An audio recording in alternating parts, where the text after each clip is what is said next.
Hun fikk sitt store gjennombrudd som artist da hun skrev en låt om en selvopplevd voldtekt. Og det gjorde sterkt inntrykk. Siden så har hun skrevet politiske, poetiske og selvutleverende tekster. Mark will look at me, my husband, and say, I recall this a little differently, wife. I'll say, yeah, but I'm the one telling the story. Vi er så heldige å få møte historieforteller Tori-Amos i Lydverke i dag. Og så har årets viktigste musikkbegivenhet foregått i Stavanger, nemlig Bylarm. Så gå ikke glipp av vår fyldige rapport som avslører hva som egentlig skjedde. Og så skal du selvfølgelig få ukas anbefalte plater.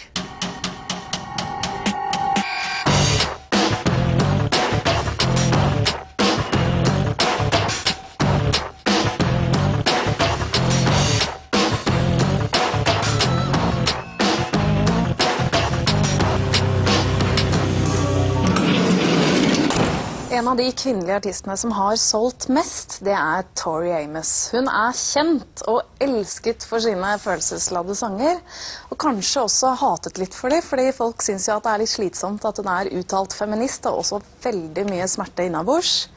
Men Tori-Amos, hun er en fantastisk historieforteller. Hun har ting som er verdt å fortelle, og hun startet med å bli feminist allerede som 5-åring, da hun begynte å krangle med bestemora si. And she and I were enemies. She was one of these women that would say, when you grow up, you are going to give your body to your husband and your soul to God. And I just sort of went, am I now?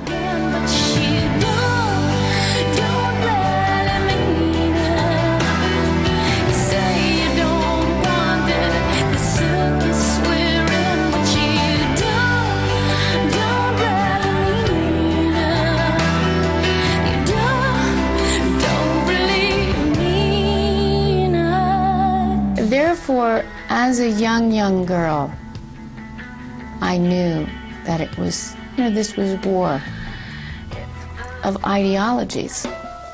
Tori-Amos har alltid vært en dame med sterke meninger og egen vilje. Hun vokste opp i Maryland med indianerblod i årene, og ble innvidd i fortellerkunsten av moren og religion av prestefaren. Men hennes kall lå i musikken, og 5 år gammel var hun allerede elev på et musikkonservatorium. The idea was that I was going to become a concert pianist. The truth is, there were so many other people that were responding to classical music, and if you don't have it in your heart and soul, then there's no way that you're going to be able to pull it off. And I wanted to chronicle time. I wanted to write music about our time. Led Zeppelin var et band på den tida som ga unge Tori smaken på rock. Hun dro rett og slett til LA for å bli stjerne, og gjennombruddet kom ikke med pop-metallbandet Why Can't Tori Read, men da hun strippet vekk alle instrumenter og sang en grøssende vakker låt om en selvopplevd voldtekt. Was me and a gun and a man on my back. And I sang, holy, holy, as he buttoned down his pants. Fortellertrangen er sterk hos Tori-Amos, og et platesalg på 12 millioner vitner om at mange er interessert i å høre. Tekstene er viktige, og hun går nesten vitenskapelig til verks når de skal skrives. How do you take people without leaving their chair to another world? That is what a songwriter strives to do. So I'll have my story maybe, but I'll say, well, how do I want to describe that feeling? And I might try it, and it's always like the second verse that's a problem.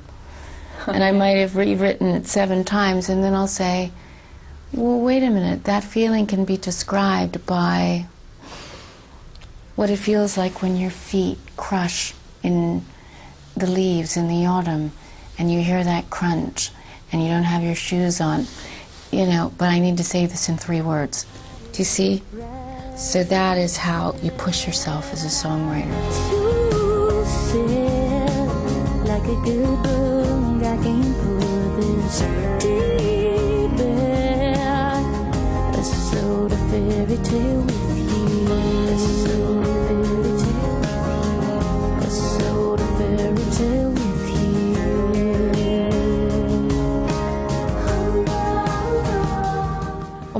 tekstene må jobbe så mye med, så har Tori-Amos den velsignelsen som singer-songwriter at låtene bare kommer til henne.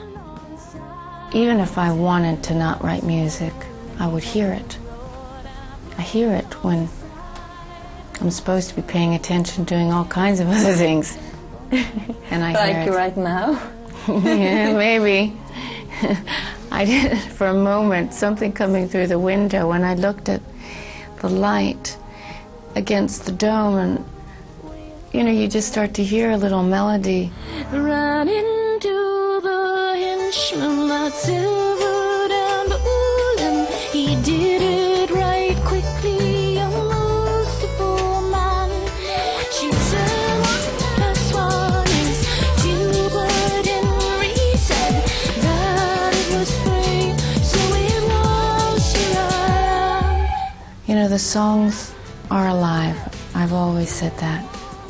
And the question is, can we as musicians hear them?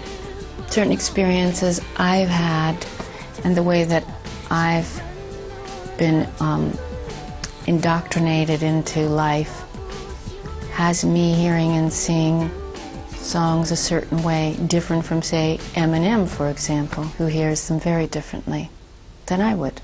Det ingen tvil om at Tori-Amos ser ting fra et feminint perspektiv.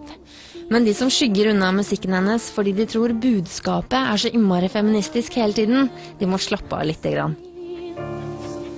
I'm floating in the...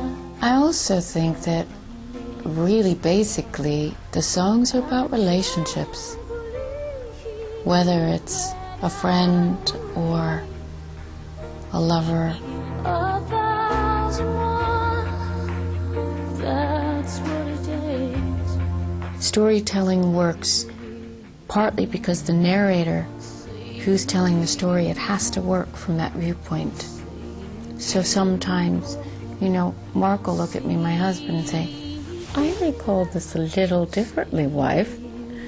Say, "Yeah, but I'm the one telling the story."